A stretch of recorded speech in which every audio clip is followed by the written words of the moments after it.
And additionally, in terms of incumbency, I think it's interesting at the national level when you look at leadership now in Washington and you see situations where you have a split in the majority party in Congress and the Democrats between the more liberal Democrats and the quote-unquote blue dogs. Many of the liberal Democrats have never had a general election race per se. They come from Manhattan, everything's the primary. You run against Democrats as a Democrat your entire career. You never faced Republicans. Well, in Prince George's County, that had been traditional.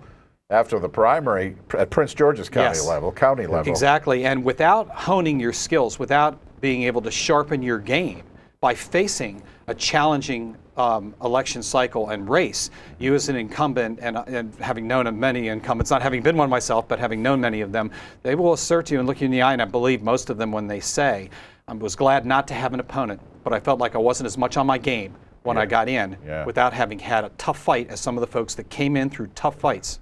Absolutely. Like Jack Jenkins, the one-vote wonder, I think, at one time in one of his races. We used to call him Landslide Jack. There you go. And he would have some, not you, but some other challengers that he's had over the years. I never would have believed they would have got that many votes. But it happens. It makes a difference. So, of course, on the national scene now, since you mentioned that, there's a great deal of hope by a lot of candidates out there against these entrenched people. I won't say which party, because I'm hearing from people in Houston. Well, my friends live in Houston. Both parties entrenched. Yeah, and it's really amazing sometimes when you go into some areas. There it is futile to, the guy made a mistake. I mean, you know, real mistake. May not have done anything, but if you don't make a mistake, they're pretty sure they're going to get reelected. One thing about Congress every 2 years, I've never quite understood how in the world could you take time to do the job in 2 years when you have to spend a third or more of that time campaigning to be reelected. And it's obvious. Well, the way that the Bowie incumbents and challengers can rally some noise in Bowie is to come out with a health care plan. The Bowie health care plan. You know, from one side to the other, that'll get them out. We might even have some fisticuff sessions. Well, there are enough plans out there. Why not one more? Yeah, why not? What's amazing is when you see someone of pretty high power mention this, you got a plan, tell us about it. Well, that's all I've been hearing of plans from all over the place. And when someone challenges from high level, if they've got a plan, tell us about it. Well, Bert, they were addressing the Republicans, and I have yet to hear a plan from the Republicans, but I won't get into that. Have you heard a plan from any Democrats? I've heard plans, yes. I mean, anyone you know. I better call Steny Hoyer and see what he has to say about that. But his is the same that's endorsed, naturally, and he has no choice there. If he has a better plan, he hasn't brought it up yet, to my knowledge. No. But anyway, you got the right idea. There's no really issues, and there's so much difference in the city election.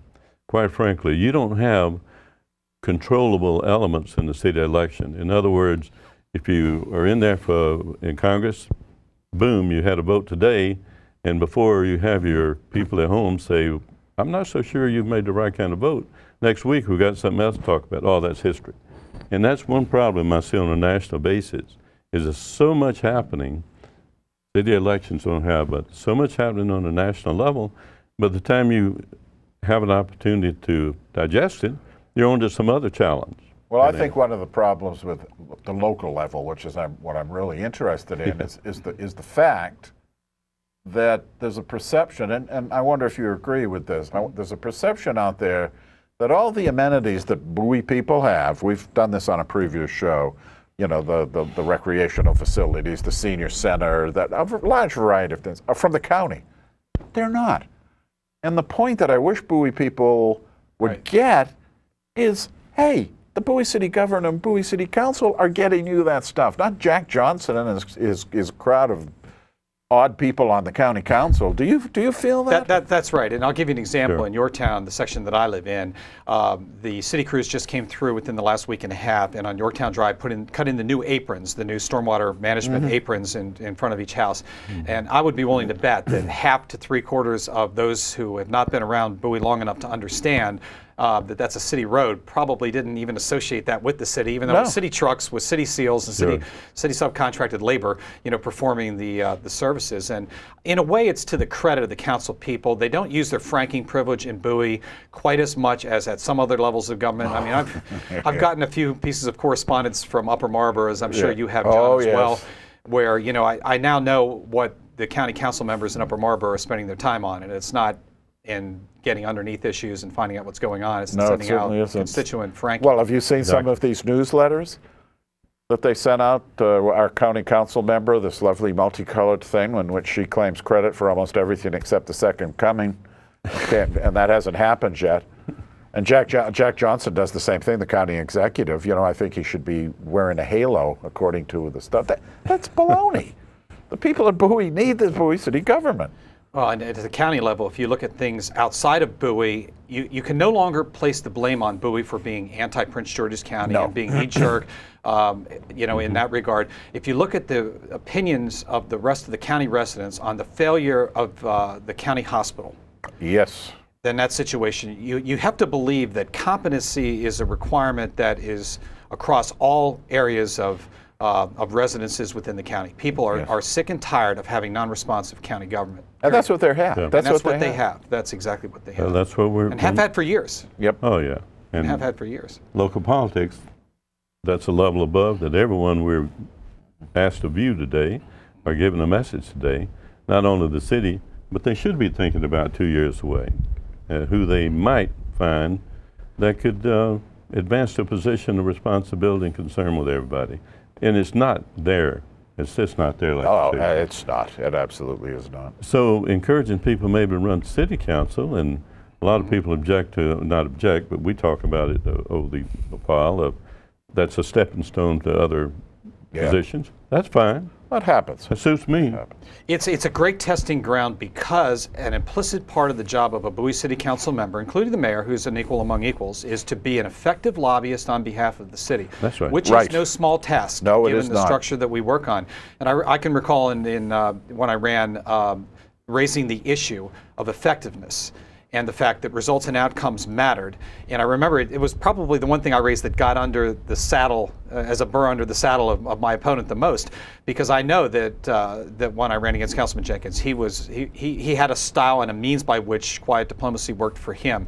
It was very frustrating for him not to be able to tell the city residents of the level of his frustration with a non-responsive county government. We've had Bowie City residents as county council people, both Audrey Scott and Doug Peters, and we haven't seen an improvement in the relationship between the Prince George's County government and the city residents and the city government. So it seems to transcend all of our best efforts, because we've certainly sent qualified people. When Castaldi was from Greenbelt and represented us, it was easy to say, well, Greenbelt's being taken care of, we're not. Well, it has continued on unabated. It hasn't changed. It hasn't changed. It's got worse. It's got worse. It's appalling.